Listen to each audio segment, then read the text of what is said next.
on the beat. Before I jump into this, I made an Instagram.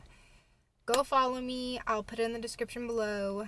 I know I'm like super late to the social media world, but please go follow my Instagram. Okay, so I know this video is a little more serious, but not a lot of people my age at least talk about this on YouTube. They're more older women, and so I wanted to share my experience being young and tell you guys a little bit more about my experience. Because there are a lot of young people that do go through this, and I feel like it's not talked about. So for those of you that don't know me personally, I beat infertility twice. This is my last pregnancy. I'm going to get a hysterectomy after I give birth. So maybe I'll make a video on that experience, or that maybe, I don't know. I don't really know anyone my age that gets hysterectomy either, so possibly. A little backstory on my life. When I first started getting a menstrual cycle, they were very, very, very irregular and very, very bad. So that's pretty much how my life was playing out. And it got so bad to where I was losing too much blood. I'm sorry, TMI. And I ended up in the hospital because my hemoglobin dropped to a 2, and you usually do not make it if your hemoglobin gets that low. It's like very, very, very rare. And I was always, having a period. So I was used to the feeling of my hemoglobin being low, like having headaches, being dizzy all the time, being tired, like no energy. That was the norm for me. So I didn't know my level was that low. Like, I was just like, this is my life. But I'm sorry, I'm out of breath. I'm super pregnant, so if I'm huffing, that's why. So anyways, I had to get iron infusions, blood transfusions, and then when I was 16, my OB told me that I would never be able to have kids. And the type of person that I was, because I wasn't like the other 16-year-olds. I'm trying to say this without offending anybody. But when I was told that I wasn't going to be able to have kids, I can't even explain the feeling of being told, like, hey, you can't have kids ever. And then, like, when you're 16, you're not thinking about, like, surrogates or adoption or, like, fertility treatments. Like, I didn't even know that was a thing. I kind of eventually learned to accept it. But don't get me wrong, it was something really, really hard to accept when you're only 16. There's just, like, so many emotions, and I stick with the birth control that they forced me to go on. And then when I'm about 18 or 19, I ended up back in the hospital again for my period being so bad. I would have a period for 4 months straight, and I'm not talking about like a normal, it was like as if I just gave birth type. So finally, I'm an adult now. I was able to be like, you know what, I'm tired of taking pills. I'm not going to take your birth control pills. Mind you, my mom would tell them this all the time, but they wouldn't do anything because I was underage. So now that I was an adult, I was like, I'm not taking any more pills.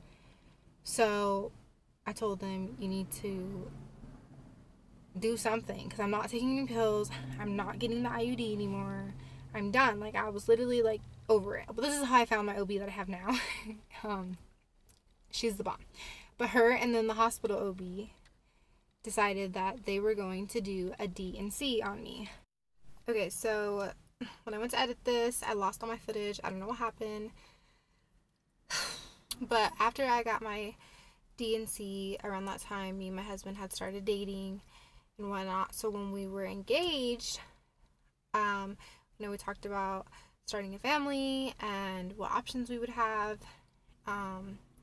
So since I had got my D&C, there was nothing else that the doctor could do for me. So my OB finally suggested me going to see a fertility specialist. She really wanted to make sure that I had support before going, because she said that it was going to be a lot, and she was not wrong. It was emotionally, physically, and mentally,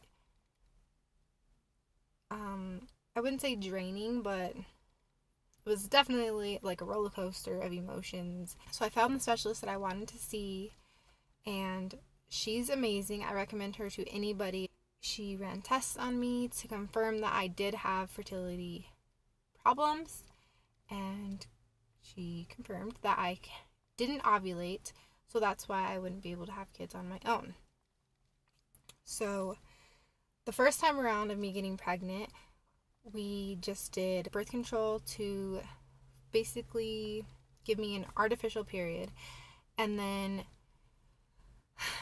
we did hormone pills, and then once I was ovulating, I was supposed to get an IUI, which is where they put the sperm inside you. But I was so set in stone, like I wanted this to work the first time around. I didn't want to go through that whole thing and then it not work. So I was like, you know what, I'm gonna do the IUI so I have a better chance of it working. In order to get an IUI, your egg has to grow to an 18, and it grows a certain amount each day. But it was growing slower for me, so when I went to my appointment, it was only at a 14, and it was supposed to be at an 18 that day. So she told me to come back. If it's at an 18, then she was going to do the IUI. So, mind you, this is like a trial run. Fertility treatments are kind of trial and error. Like, everybody's different. Because this was like a trial, we didn't know that the medicine was going to make me ovulate faster than what she had said. So in those days, after I seen her and it was 14, in that timing to my next appointment, my egg had grown to the 18 and got fertilized. And then when I went to my appointment that it was supposed to be at 18, she said, there's no egg. It must have been bad. Like, it was growing and she didn't know what happened. And I remember I was like so hurt because I was like, we were almost there. I was about to be my 21st birthday, so I was like, okay, whatever, we'll try this again once my birthday's over. And the day after my 21st birthday, I found out I was pregnant. So I got pregnant the first time because my egg grew sooner than what the doctor was expecting. The second time around, it was good to know that with the medicine, my egg was going to grow faster. I do produce a lot of eggs with the medicine and everything. It's just the problem of making them grow. So the second time around, I found out that I was missing growth hormones, and so she had to give me extra hormones and birth control again to create a period. And this time was way different than the first time because it was like a set schedule. Like on the third day of my menstrual cycle, I had to take another hormone pill, and it was as if I was going through menopause. This time we planned to do timed conception just because I was a little more confident because it worked so easily the first time. It doesn't always work the first time for everybody, and that's what the doctor, and she kept telling me that, you know, I was very lucky to have it worked the first time. So the medicine to make my egg grow was called letrozole. I want to say it was a higher dose than the first time, so I could have swore I was going to have twins, especially because twins runs in my husband's family. Thank God I'm not pregnant with twins, though, because I probably couldn't handle it. I would take the medicine, and so my egg finally grew, and then the plan was for me to get an injection shot, and it went in my hip, and I had to do it at a certain date, at a certain time. I remember it was like 8:30 at night or something, because I had to have a close family friend come and do the injection for me because I physically couldn't do it, and my husband mentally couldn't do it.